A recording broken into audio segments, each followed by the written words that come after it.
जय हिंद। देखिए आज का जो सेशन होने वाला है लीव से रिगार्डिंग होने वाला है, मतलब छुट्टी से रिगार्डिंग होने वाला है। जो भी लोग हैं सरकारी नौकरी का तैयारी कर रहे हैं, स्पेशली जो फोर्स की तैयारी कर रहे हैं, उन लोगों का सबसे ज़्यादा क्वेश्चन रहता है कि सर एजुकेशन लीव मिलेगा कि नहीं, या कितने लीव मिलेगा, या जब हम नौकरी फील्ड में चल जाएंगे तो कोई फॉर्म भर सकते हैं या नहीं, या अपने पढ़ाई को जारी कर सकते हैं या नहीं।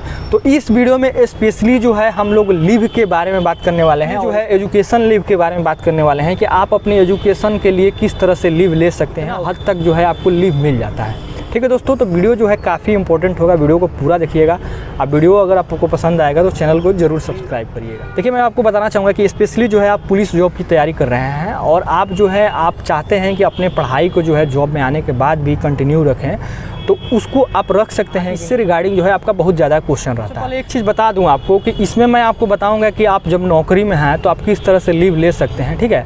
उसके बाद मैं आपको लास्ट में मेंशन कर दूंगा कि किस किस विभाग में हैं तो आपको जो है इस तरह से आप लीव ले सकते हैं, ठीक है।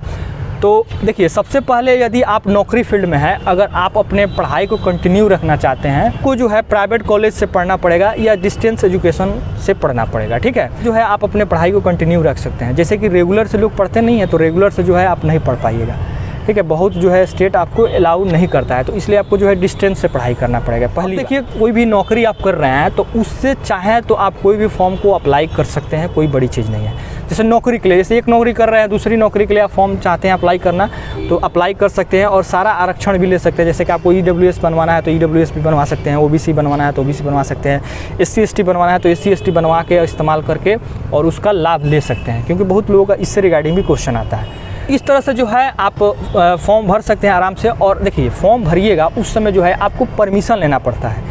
मतलब आप नौकरी कर रहे हैं तो नौकरी करते हुए किसी जॉब की तैयारी करना चाहते हैं या जॉब का जो है आप फॉर्म भरे हैं तो उसके लिए जो है आपको परमिशन लेनी पड़ती है। मतलब अपने विभाग से परमिशन लेना पड़ता है कि हम जो है इस फॉर्म को भरना चाहते हैं और इसका एग्ज़ाम देना चाहते हैं। तो जब भी आप फॉर्म भरिएगा उसी समय जो है एक आपको अपने विभाग के नाम से एक एप्लीकेशन लिखना पड़ता है और एप्लीकेशन को लिखिए, वहाँ से जो है आपको परमिशन मिल जाता है कि ठीक है आप इस फॉर्म को भरिए और भर के इसका एग्ज़ाम दीजिए।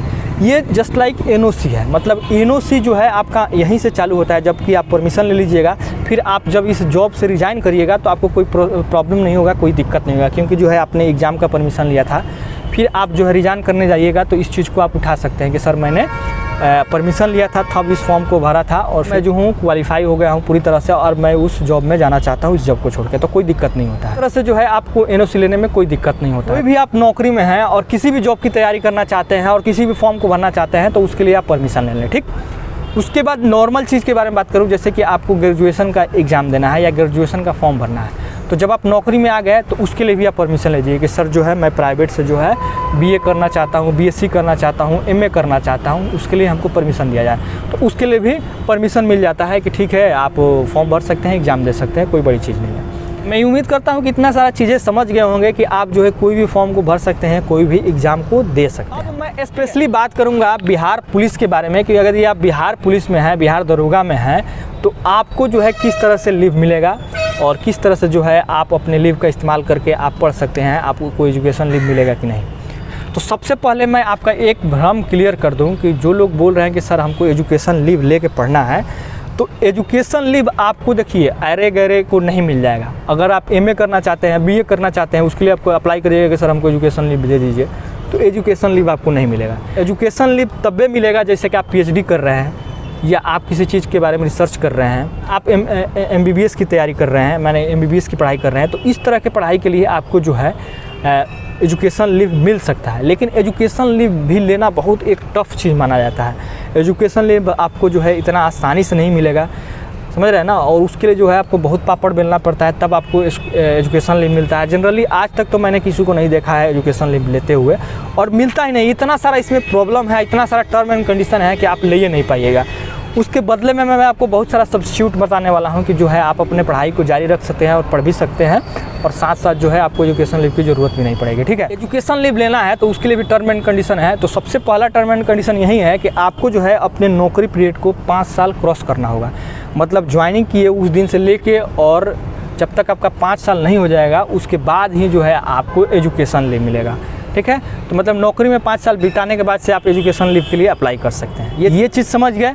उसके बाद से जो है आपको एजुकेशन लीव मात्र 2 साल के लिए मिलता है। एजुकेशन लीव मात्र आपको 2 साल के लिए मिलेगा। 2 साल में आपको जो पढ़ना है पढ़ लो, इससे ज़्यादा नहीं है। उसमें भी जो है आपको मिनिमम 1 साल मिलेगा, मैक्सिमम अगर आप चाहते हैं एक बार 2 साल लेने के लिए तो उस तरह नहीं मिलेगा, पहले आपको 1 साल मिलेगा। उसमें भी 1 साल में जो है 6 माह जो है आपको फुल सैलरी मिलेगा।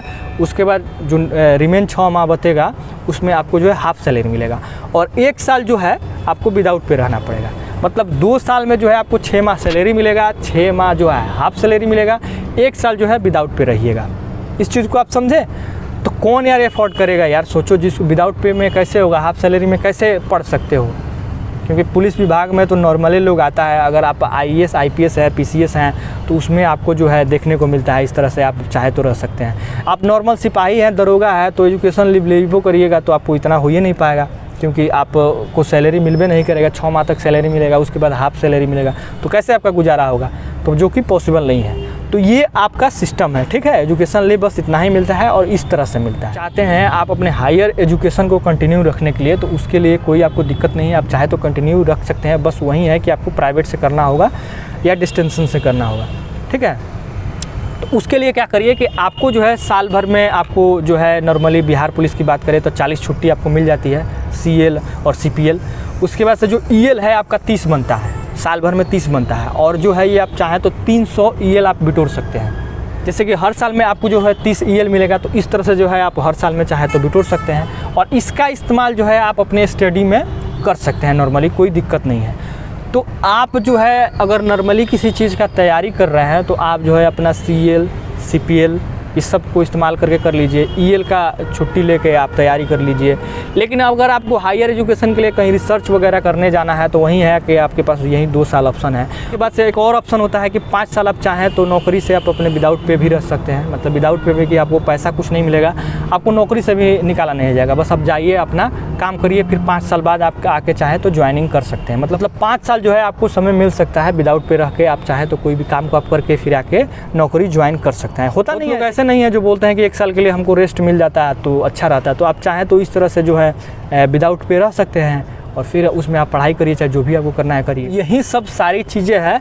तो आपको जो है अगर आप नौकरी फील्ड में आ जाते हैं तो काफ़ी ज़्यादा टफ हो जाता है आपको अपना पढ़ाई को कंसिस्ट करना, ठीक है। पढ़ाई को अगर आप करना चाहते हैं तो नौकरी से पहले कर लीजिए, नहीं तो यही सब व्यवस्था है। और नहीं तो आप नॉर्मली जो है अपने CL AL को लेके और नॉर्मली आप पढ़ सकते हैं, या अपने विभाग में रह के नॉर्मली जो है आप तैयारी कर सकते हैं और फिर आपको एग्ज़ाम देने के लिए आप परमिशन लेके और एग्ज़ाम दे लीजिए। इस तरह से कर सकते हैं। लेकिन जो वही है कि PhD कर रहे हैं या जो MBBS कर रहे हैं या इस तरह के बड़ी बड़ी डिग्री लेना चाहते हैं या रिसर्च वगैरह कहीं कर रहे हैं तो उन लोगों को लिए तो भाई दिक्कत है। और वैसे लोग जो हैं वो सिपाही और दरोगा तो बनेंगे नहीं, वो तो बड़े अधिकारी बनेंगे। तो वो लोग चाहें तो विदाउट पे भी रह सकते हैं, कोई बड़ी बात नहीं है। तो यही सब सारी चीज़ें हैं, क्योंकि काफ़ी ज़्यादा इससे रिलेटेड क्वेश्चन आ रहा था कि कैसे होगा, क्या होगा। तो मैं उम्मीद करता हूं कि आप लोग समझ गए होंगे। इसके अलावा भी अगर आपके दिमाग में कोई क्वेश्चन क्यों होगा तो यहाँ भी पूछ लीजिएगा। साथ साथ डिस्क्रिप्शन में जाइएगा तो सोशल मीडिया का लिंक मिलेगा, उसके थ्रू भी आप लोग जाके पूछ सकते हैं। और लगभग समझ लो कि हर विभाग में आपको इसी तरह से सिस्टम देखने को मिलता है। अगर आप किसी भी विभाग में नौकरी कर रहे हैं तो आपको इसी तरह से लीव मिलेगा। मतलब हो सकता है कि वहाँ पे जो 2 साल का पुलिस विभाग में लीव मिल रहा है वहाँ पे हो सके कि आपको 4 साल का मिले, लेकिन इस तरह की बाउंडेशन आपको वहाँ पे भी देखने को मिलेगी। ये नहीं है कि आप फ्री हैं, आप जाके कुछ भी कर सकते हैं, लंबा छुट्टी ले सकते हैं। जब आप नौकरी कर रहे हो यार तो उससे क्या उपेक्षा कर सकते हैं? नौकरी कर रहे हो, नौकर हो, तो उसी तरह से ना रहोगे। चाहोगे आज़ाद होना बिजनेसमैन की तरह कि जब मन तब बिजनेस किए, फिर छोड़ दिए, फिर अपना गए अपना काम किए, फिर बिजनेस में लगे। ऐसा नहीं है। नौकरी कर रहे हो तो नौकर की तरह ही रहना है और उसके जो टर्म एंड कंडीशन है उसको फॉलो करना है। ठीक है दोस्तों, फिर मिलता है अगले कोई नेक्स्ट अपडेट में। जय हिंद।